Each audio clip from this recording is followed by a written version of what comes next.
And without a public inquiry, Albertans will never get a full account of this scandal, including just how deep and broad the rot and corruption go. Mr. Speaker, we hear the Premier, we hear the Minister of Health, we hear them try to tell us that this is just a small thing. It's about a handful of contracts at Alberta Health Services. It actually didn't have anything to do with the Minister or the Premier or the Premier's Chief of Staff. But what we know, Mr. Speaker, is it goes far beyond a handful of contracts at AHS. This is a scandal about an unprecedented level of political interference from a minister's office, from staff in the Premier's office, to award these contracts. Dr. Jared Wesley, I think, published a great summary. Allegedly, the Premier's staff pressured health officials to approve over $500 million in private health care contracts to a friend and supporter of the UCP who bought them seats in NHL luxury boxes. Then the government fired the CEO of Alberta Health Services when she tried to investigate.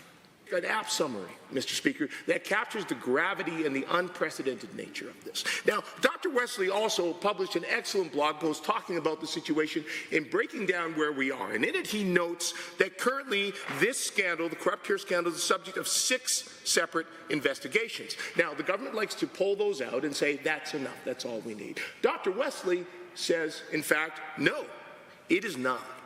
To quote Dr. Wesley, the Alberta government's current patchwork of investigations, audits, and court cases involving the UCP pay-to-play lacks that crucial element of comprehensive, independent, and public accountability. Let's talk about why, Mr. Speaker. So first of all, we have the AHS internal review. That's going to be able to look at if the procurement rules were followed when they handed out the contracts. Now, the last we heard, there was a report underway. It was completed. It was handed off from the CEO to the health minister, and then it disappeared into the ether. If this government was looking to be honest and transparent with Albertans at all, Mr. Speaker, that report would be released to the public today. This government has chosen not to do that. Those findings are sitting on the Premier's desk, on the Minister of Health's desk. That means it lacks the kind of independence and transparency that Albertans deserve. Then we have the Auditor General's investigation. Now, the Auditor General reports to the legislature he will be able to look at whether public funds were mismanaged in awarding the contracts at the heart of the scandal. Problem here is that while the Auditor General is independent, he is limited to financial oversight. So his investigation can't cover political interference, which again is one of the key allegations here, ethical breaches, or systemic democratic failures. So all of the problems that come with this government, Mr. Speaker, that they are trying to hide and deny and deflect. Now, I have faith in the Auditor General, Mr. Speaker, but I'll tell you, I have none in this government. And one of the other challenges we have, we just look at the example of Dynalife, a multi-million-dollar boondoggle. It was once the crown jewel of the UCP's drive to privatize health services. They spent 3 years setting up that deal, and it fell apart in 3 months. Now, the Auditor General, he launched an investigation into that deal in October 2023. The report was supposed to be released in early 2024. It still is not released yet. And early last year, when media reached out to the Auditor General to ask why it was being delayed, here's what he had to say. We've experienced delays in our ability to interview people and gather the necessary information needed to complete our examination work. In other words, Mr. Speaker, people, whether in government or outside, are dragging their feet and actively blocking the Auditor General's ability to investigate and get this crucial information out to Albertans. So that's why the Auditor General's investigation is not enough. We have a third-party review. So the UCP government, they've contracted a former Manitoba judge to conduct an independent review. Now, is the judge independent? Yes. Do I trust him? Absolutely I do. But this government limited the scope of what he's allowed to look at. He can only look at the legislation, the regulations and policies on procurement that are typically used by the government of Alberta, specifically AHS, and how that applies to the procurement of pharmaceuticals and services offered by chartered surgical facilities. So again, Mr. Chief Speaker, the core issue of allegations of deep corruption and political interference stemming from the Premier's office, the Health Minister's office, and potentially other ministers and offices of this government, that independent judge cannot look at that.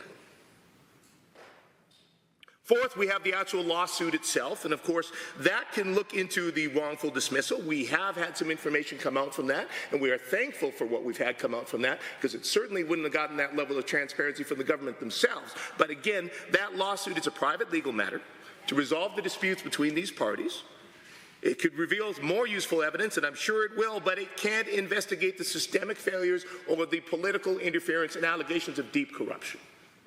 That requires something more. The Ethics Commissioner's inquiry, well, that too is limited. Can only look at whether they broke ethics laws. And what we've seen, Mr. Speaker, is even when it is found that the Premier broke ethics laws by actively trying to interfere in a criminal court case, there was no penalty applied, and this Minister of Justice just sort of said, well, everyone just needs a little refresher course. So again, it is not acceptable for the level of accountability that Albertans deserve. Lastly, we have the RCMP investigation. They can look into whether criminal laws were broken, but they don't look into the political or ethical failures that we know this government is frankly riddled with, because we've seen it time and time again. We've never seen a government as so fond of political interference in the work of public bodies.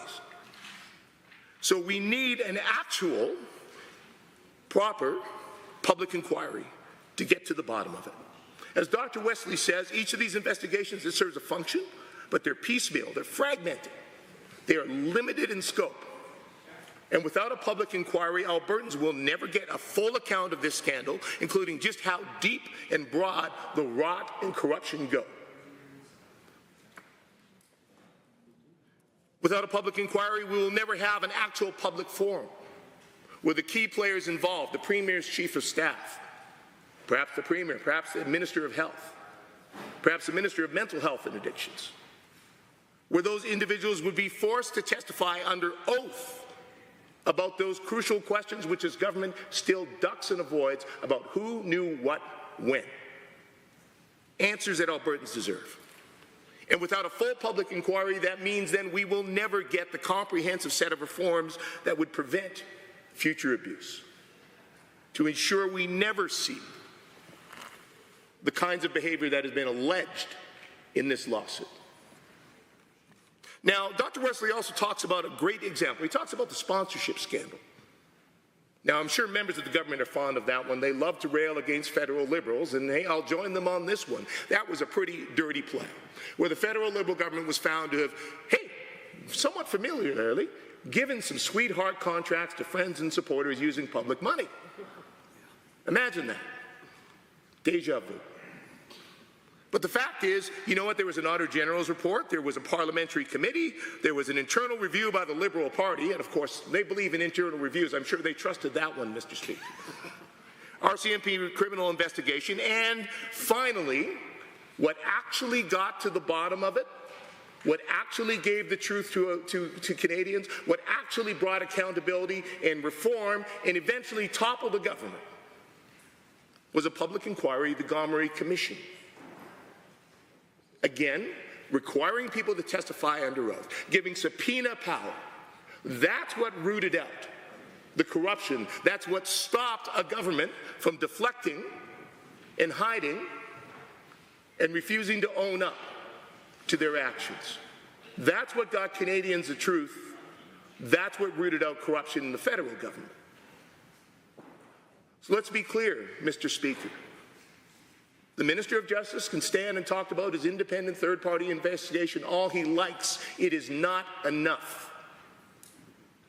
It is an attempt by this government to drag their feet and hope they can deflect this long enough that their constituents stop emailing them, stop phoning their offices, and hopefully they're hoping forget about it. But, Mr. Speaker, Albertans will not. This information is going to continue to trickle and dribble out. We're not letting go of this because Albertans deserve transparency, and we're going to make sure they get it.